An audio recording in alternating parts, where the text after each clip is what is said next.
Salut à toi, bel humain. Je te souhaite la bienvenue sur le podcast Essentiellement Soi, le podcast à écouter pendant ta pause café. Je suis Odjeli et chaque matin, je me lève pour guider le bel humain que tu es vers une vie plus sereine et plus saine. Je t'aide à libérer tes tensions physiques, mentales et émotionnelles grâce à des outils de développement personnel et l'utilisation des huiles essentielles. Je te diffuse de l'inspiration afin de créer des déclics pour te permettre de te libérer et d'incarner la personne qui sommeille en toi. Permets-toi aujourd'hui de t'épanouir en prenant un café avec moi. Je t'accompagnerai au travers des épisodes de ce podcast pour t'apporter de nouvelles approches et des actions concrètes. As-tu déjà eu l'impression de perdre le contrôle de ta vie qui t'échappe? Ne plus savoir ce que l'avenir te réserve? Être pris par diverses peurs qui prennent la forme d'un manque de confiance, d'un manque d'assurance, jusqu'à la crise de panique. Salut à toi, bel humain. Je t'invite à prendre ton café avec moi et parlons, comme tu l'auras compris, de peur. Mais qu'est-ce que la peur? La peur fait partie de notre arc-en-ciel émotionnel. C'est une émotion qui informe d'un danger, d'une menace réelle ou supposée. Elle est la conséquence de l'analyse de ce danger et permet de se mettre rapidement en sécurité et de se préserver, soit en fuyant, soit en combattant. Elle est souvent l'expression d'un conflit intérieur entre envie de réussir et croyances limitantes. Alors il existe diverses peurs comme celle des araignées, des avions, des espaces clos, etc. Ici, je vais te parler des peurs qui empêchent d'avancer dans tes projets. La peur de l'échec, la peur du regard des autres, la peur du jugement, la peur de la comparaison, la peur d'une situation, bref. Sache que ces peurs sont normales car elles incitent à la prudence. Elles permettent d'éviter de se mettre inutilement en danger. Elles ont une sorte de fonction de conseil qui permet de maîtriser une situation ou de dire « stop ». Mais lorsqu'elles deviennent envahissantes, elles empêchent d'avancer. Elles te paralysent. La peur prend alors différentes formes. Sentiment diffus d'angoisse, boule dans la gorge, stress au quotidien, le cœur qui bat plus vite, les muscles qui se contractent, la fuite, le retrait. Pour surmonter la peur, il faut détecter les premiers signes d'apparition. Pour ma part, je sais que je suis dans la peur quand j'angoisse à l'idée d'un projet, quand je procrastine, quand j'ai le cœur qui bat plus vite, quand je transpire, quand je ne sais plus où donner de la tête lors de la mise en place d'un projet. Une folle fuyant le cheveu hirsute, imagine un peu le truc. Il est important d'identifier sa peur pour reprendre la maîtrise de soi. Quels sont les signes? Nous laissons facilement les émotions nous paralyser car nous tentons de les esquiver. N'oublions pas qu'une émotion, c'est tout simplement une énergie qui véhicule une information. Tiens, pour t'expliquer, je vais prendre une métaphore. Vois l'émotion comme le facteur qui est véhiculé sur son vélo.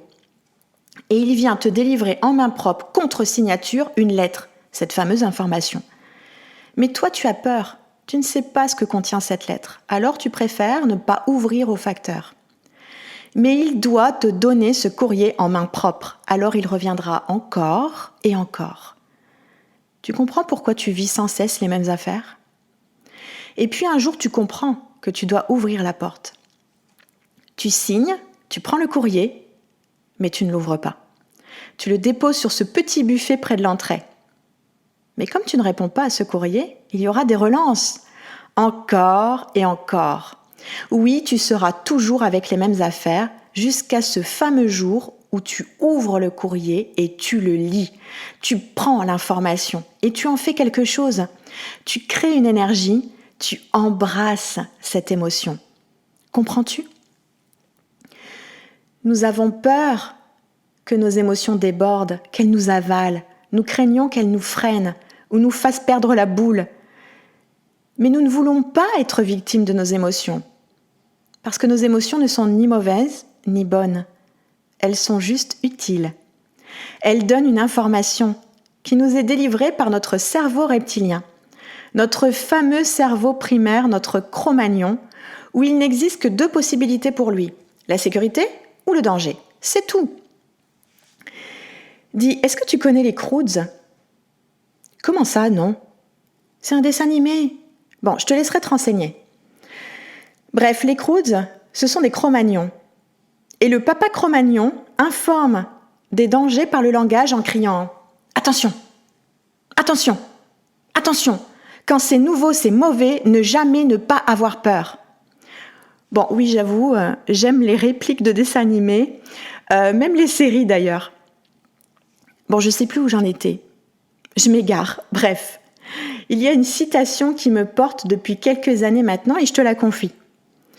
Tout ce que vous voulez est de l'autre côté de la peur, de Greg Braden. Tout ce que vous voulez est de l'autre côté de la peur. Mes peurs étaient paralysantes, comparables à un jardin en friche. L'horreur. Haute herbe, cailloux, mottes de terre, tout un merdier à nettoyer. D'ailleurs, rien que d'y penser, j'ai les poils qui se dressent sur mes bras. J'avais envie de changer de job et c'était relié à différentes peurs. Peur de ne pas y arriver. Il y a beaucoup de choses à mettre en place. En serais-je capable? Peur de me planter. Et si je faisais tout ça pour rien? Mon ego risque d'en prendre un coup quand même. Peur du changement. Les gens vont épier mes moindres faux pas. Peur de ne pas être si bonne que ça dans mon entreprise. Je ne connais pas toutes les responsabilités d'un chef d'entreprise. Peur de ne pas être à la hauteur. D'autres sont meilleurs que moi. Peur de ne pas être légitime. Et si je n'avais pas toutes les compétences? Et pire, peur de réussir. Voyons donc, peur de réussir mon projet, voilà autre chose. Je t'ai déjà parlé de Monsieur Burnout, mais je ne t'ai pas encore parlé de Monsieur l'imposteur. Et oui, ce fameux syndrome, un beau mélange d'anxiété, de manque de confiance qui provoque un curieux sentiment d'imposture. Je devais gérer ce putain de syndrome qui me lançait à la figure que je n'étais pas légitime dans mon job. J'entendais des « quitter pour faire ça ». Bla bla bla bla. Tu te rappelles mon concierge dans l'épisode 2 ? Ouais, le mien il est gratiné, hein. Avant de continuer, je dois te dire que ce syndrome sera toujours présent tout au long de ta vie. Mais au fur et à mesure, il devient comme un compagnon de chemin, tu l'apprivoises et il s'atténue. Bref, je souffrais de ce mal bien connu, qui je suis pour. Un fameux sentiment qui m'empêchait d'avancer comme je le voulais. Quand ce charmant monsieur l'imposteur refait surface, je l'embrasse pour le combattre.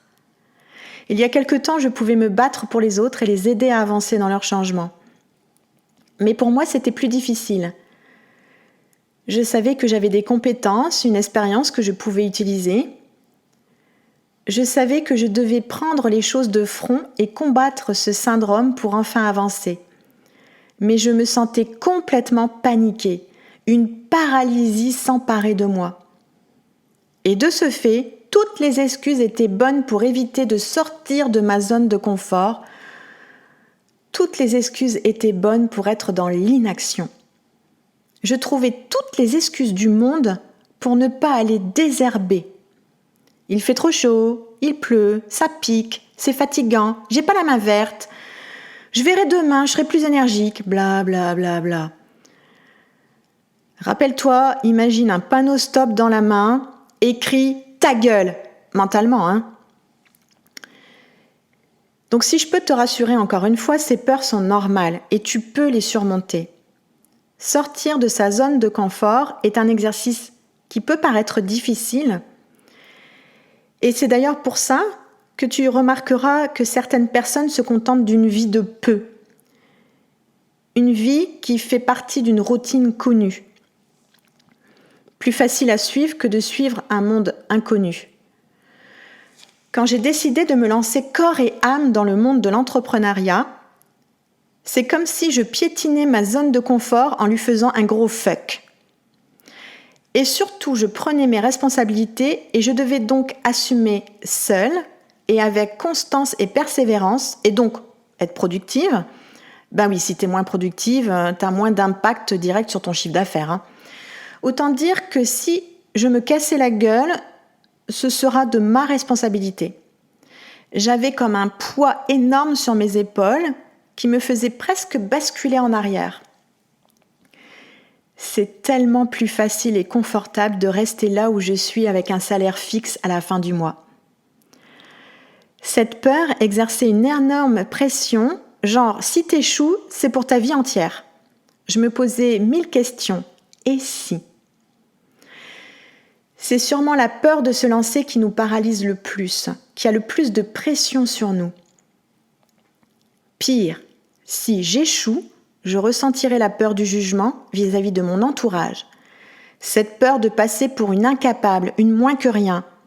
Oh, mais pire, je ressentirai la peur du jugement envers moi-même si je ne réussis pas. Je me collais une folle pression que l'on nomme également le syndrome « Papa, maman, regardez-moi ». Ma cacahuète avait et a encore une capacité magique pour se trouver des excuses, surtout lorsque je dois élargir ma zone de confort. Et je peux t'affirmer en toute honnêteté qu'elle n'était rien de valide. Je peux te le dire car j'étais une pro des excuses à l'appel pour ne pas agir de peur. Mais je te parlerai des excuses dans un prochain épisode. Patience. Alors mon remède, écoute bien ça. Me lancer, agir tout de suite. Juste ça, oui. Tu t'attendais à quoi ? Tu dois juste ouvrir ce putain de courrier et le lire.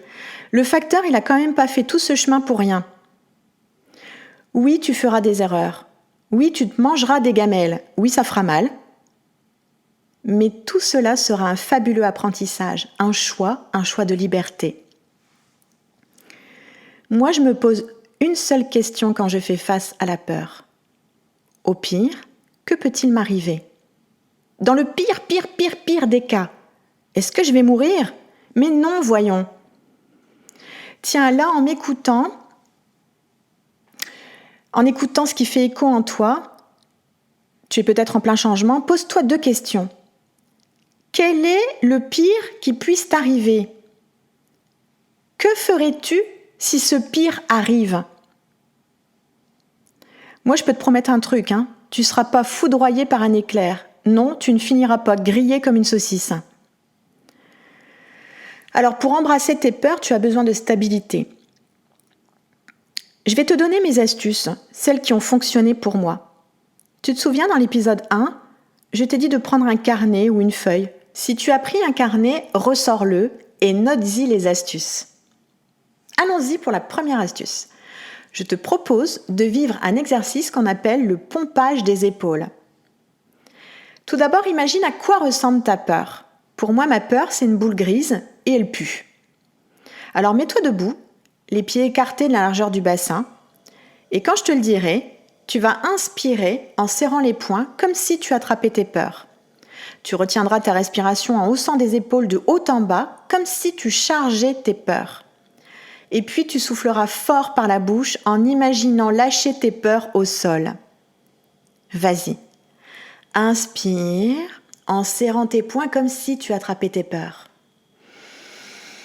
Tu retiens ta respiration en haussant des épaules de haut en bas. Tu charges tes peurs. Et tu souffles fort par la bouche en imaginant lâcher ces peurs au sol.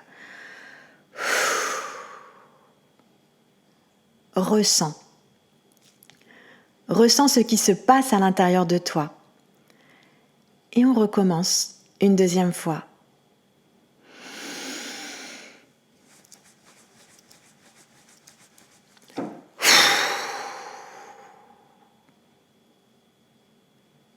Ressens ce qui se passe. Ton corps se relâche, tes épaules s'abaissent un peu plus. Tu te décharges de tes peurs. Et une dernière fois.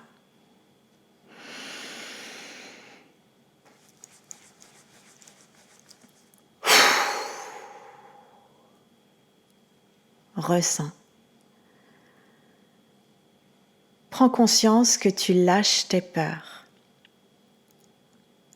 Ressens ce calme qui te parcourt. Note dans ton carnet ce qui s'est passé pour toi, ce que tu ressens, ce que tu as libéré. Et puis je te partage une autre astuce, une astuce aromathérapie. Note ça. 3 huiles essentielles qui vont t'aider. Enfin, en tout cas, elles m'ont aidé et je te partage ce qui a fonctionné pour moi. L'huile essentielle de vétiver. L'huile essentielle de vétiver permet de s'enraciner, d'être bien ancré au sol et de vivre l'instant présent, être dans l'ici et maintenant. L'huile essentielle de bergamote, elle va stimuler la joie, elle donne du pétillant, elle redonne de l'élan. Et l'huile essentielle de pamplemousse, elle est fabuleuse. Elle stoppe les scénarios cata que tu te fais, elle stoppe tes ruminations. 3 huiles. Pour chacune, je prends 2 gouttes que je mets dans mon diffuseur et que je diffuse 15 à 20 minutes quand j'ai besoin de lâcher mes peurs, d'être ici et maintenant. Respire. Tu peux aussi mettre 2 gouttes de chaque sur une mèche que tu viens respirer tout au long de la journée quand tu as besoin. Je t'invite à jouer le jeu. Prends note des astuces, vis-les, modifie-les, approprie-toi ces astuces pour qu'elles soient à ta couleur. Et partage-moi ce que tu en penses. Voilà pour ce 3e épisode. Si tu as aimé, abonne-toi à ma chaîne. Si tu le trouves utile, n'hésite pas à le partager et laisse-moi un commentaire sur ma chaîne. J'aurai le plaisir de te répondre. Je t'invite aussi à faire un tour sur mon site sophrologie-arras.fr ou sur ma page Facebook publique Odjeli Sophrologue Aromatologue. À bientôt pour le prochain épisode.